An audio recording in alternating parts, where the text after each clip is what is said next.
Radio Okapi. Le journal Belinda Bossouma. Okapi.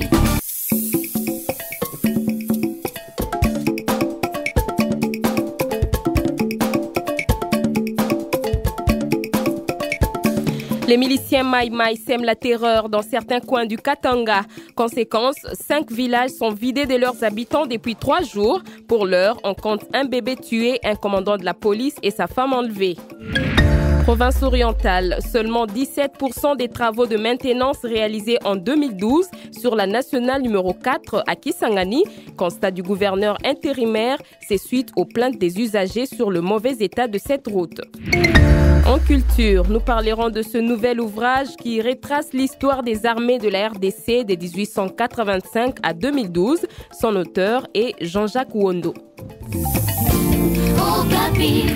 Madame, Messieurs, bonjour. Ouvrons ce journal par le Katanga, où 5 villages des territoires de Pweto et Kasenga sont vidés de leurs habitants depuis 3 jours. C'est suite aux nouvelles incursions des miliciens Maï-Maï venus du territoire de Mitwaba. Sur place, la population craint l'éventuelle Je vous le disais en titre, les armées au Congo-Kinshasa, radioscopie de la force publique au FARDC, enjeux et défis de la refondation d'une armée nationale républicaine. C'est le titre de l'ouvrage de monsieur Jean-Jacques Wondo, publié aux éditions Monde Nouveau, Afrique Nouvelle. Cet ouvrage de 434 pages retrace les grandes étapes de l'histoire des armées en République démocratique du Congo, depuis la force publique en 1885 jusqu'au FARDC en 2012. Jean-Jacques Wondo fait l'économie de cet ouvrage. Il est joint par Étienne Kalema.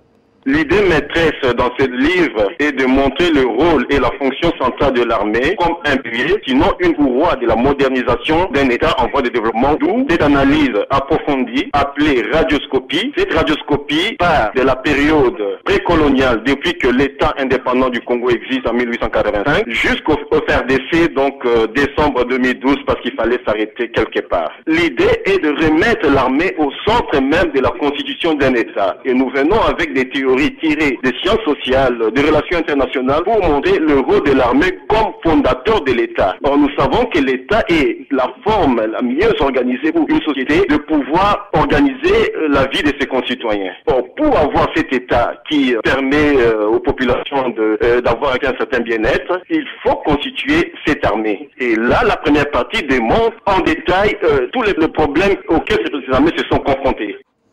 Et c'est la fin de ce journal mis en onde par Jean-Noël Mokondo. Merci de rester branché sur la fréquence de la paix. Okapi. Okapi. Radio Okapi.